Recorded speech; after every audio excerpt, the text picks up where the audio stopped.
బా నీకుంది నాకుంది ఈయనకి లేదేంటి? సరే ఆ పక్కన హాట్ స్టిక్కర్ ఉందమ్మా, అది తీసుకెళ్లి దీపిక మీద అంటించాం. ఎందుకు సార్?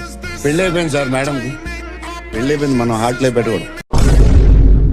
ప్రభాస్ గారు నేను మాట్లాడు. నీ లైఫ్ లో మోస్ట్ రొమాంటిక్ సీన్ ఏంటి? అదేదో టాబ్లెట్ వేసుకున్నాను సార్, మర్చిపోతున్నాను ఈ మధ్య. ఇప్పుడు ఎందుకేమో దీపిక అన్నావు, ఎందుకు డార్లింగ్ అని అడిగా. రన్నింగ్ సినిమా కదా అన్నావు. ఇప్పుడు వీళ్ళ సినిమా అయిపోయింది కాబట్టి కట్టా.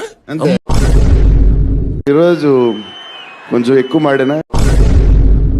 ప్రభాస్ గారిని పెళ్లి చేసుకోవాలి అంటే మాకు ఉండాల్సిన క్వాలిటీ ఏమిటి? అదే తెలియక ఇంకా పెళ్లి చేసుకోలేదు.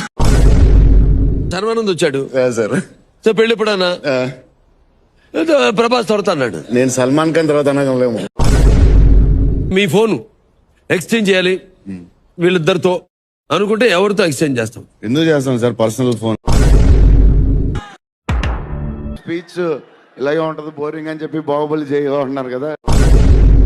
ఒకరోజు ఎంటర్టైన్ చేస్తా స్టేజ్ మీద, షాక్ అయిపోతారు మీరు అందరు. కొంతమంది ఫ్యాన్స్ మీ ఇంటికి వస్తే మాకు ఏం ఫుడ్ ఇస్తారు తెలుసుకోవాలని. ఎన్నో 20-30 వెరైటీస్ పెడదాం.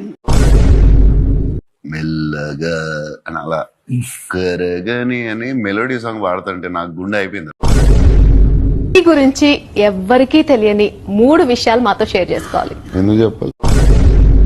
నేను సాంగ్ మరి తర్వాత మరి నన్ను నేను ఫ్యాన్ కాదు ఏంటి అంటే నేను ఒప్పు.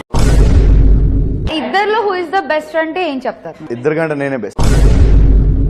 ఒకసారి ఇలా అడిగితే అది పార్ట్ 3లో వస్తుందని చెప్పాను, గుండె అయిపోయింది అడిగి. Sir, one more thing. జై హింద్.